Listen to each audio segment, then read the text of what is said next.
दोस्तों स्वागत है आप सभी का हमारे चैनल कहानी ड्रीम 2.0 पर। आज की कहानी हमारी अली प्रेला की जिसका नाम है चिड़ा और मोर। चलिए कहानी को शुरू करते हैं। एक बार की बात है, एक चिड़ा रोज सुबह सुबह चिड़ियों के राजा से मिलने जाता था और सारा दिन उसकी सेवा में खड़ा रहता था। वहाँ उससे पहले वहाँ पहुँचता था और सबसे बाद में वहाँ से वापस आता था। एक बार कुछ चिड़ियाओं ने एक पहाड़ पर एक मीटिंग की। उनमें से एक ने दूसरी से कहा, हालांकि हम लोग आपस में बहुत अलग अलग हैं, पर अगर हमारा एक राजा हो जो हमारी देखभाल करता रहे तो इससे हमें सारे भेदभाव खत्म हो जाते हैं और हम लोग एक हो जाते हैं। तभी वह चिड़ा वहां आया और उसने उन सबको मोर को अपना राजा चुनने की सलाह दी। यह मोर वह राजकुमार था जिसको वह चिड़ा रोज मिलने जाया करता था। सो उन चिड़ियाओं ने उस एक मोर को अपना राजा चुन लिया और उस चिड़े को उसका वजीर बना दिया। अब वह चिड़ा उसकी सेवा में खड़े रहने की बजाय उसके और बहुत सारे दूसरे काम भी देखने लगा। एक दिन ऐसा हुआ कि वह चिड़ा अपने समय पर राजा के पास नहीं आया तो मोर उसके बारे में चिंतित हो गया, पर थोड़ी ही देर में वह चिड़ा आ गया। मोर ने उससे पूछा, वजीर जी, आज तुमको देर क्यों हो गई? तुम जानते हो कि तुम मेरे सारे नौकरों में मेरे सबसे ज़्यादा नज़दीकी हो और मेरे सबसे प्यारे लोगों में भी सबसे ज़्यादा प्यारे हो। फिर भी चिड़ा बोला, राजा साहब, असल में मैं जब इधर आ रहा था तो मैंने एक चीज़ देखी जिस पर मुझे कुछ शक हो रहा था। उससे मैं डर भी गया और उसी वजह से मुझे देर भी हो गई। मोर ने पूछा, और वह ऐसी क्या चीज़ है? चिड़ा बोला, राजा साहब, मैंने एक आदमी को अपने घोंसले के पास एक जाल बिछाकर बैठे हुए देखा। उसने उस जाल के बीच में कुछ दाने बिखर रखे थे और वह उनसे कुछ दूरी पर बैठा हुआ था।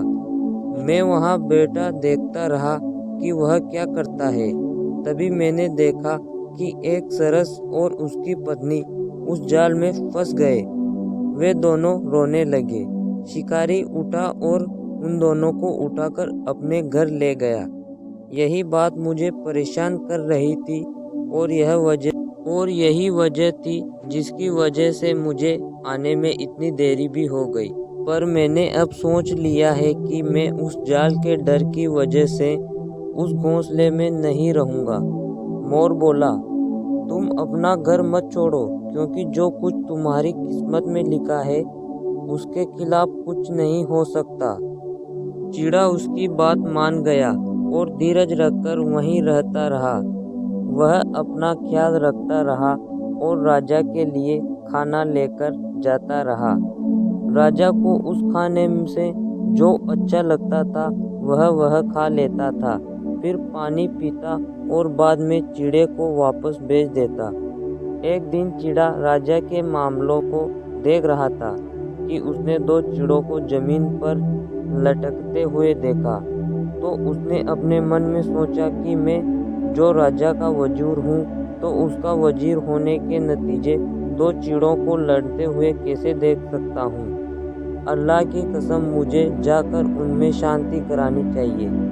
यह सोचकर वह उनमें शांति कराने के लिए उड़ा, पर शिकारी ने तो अपना जाल सब तरफ फेंक रखा था और वह चिड़ा उनके बीच में जाकर फंस गया। चिड़े के फंसते ही वह शिकारी उठा और उस चिड़े को यह कहते हुए अपने घर ले गया, आज कितना सुंदर चिड़ा मेरे हाथ लगा है। मैंने इतना सुंदर और मोटा चिड़ा इससे पहले कभी नहीं देखा। आज तो मज़ा आ गया।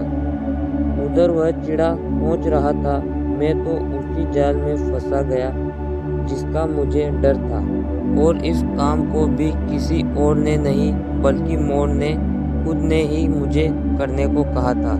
पर मुझे मोर को इस बात के लिए जिम्मेदार नहीं ठहराना चाहिए, क्योंकि मेरी किस्मत तो मोर नहीं बदल सकता और अपनी किस्मत से मोर भी नहीं बच सकता। दोस्तों, कहानी कैसी लगी कमेंट करके ज़रूर बताएं।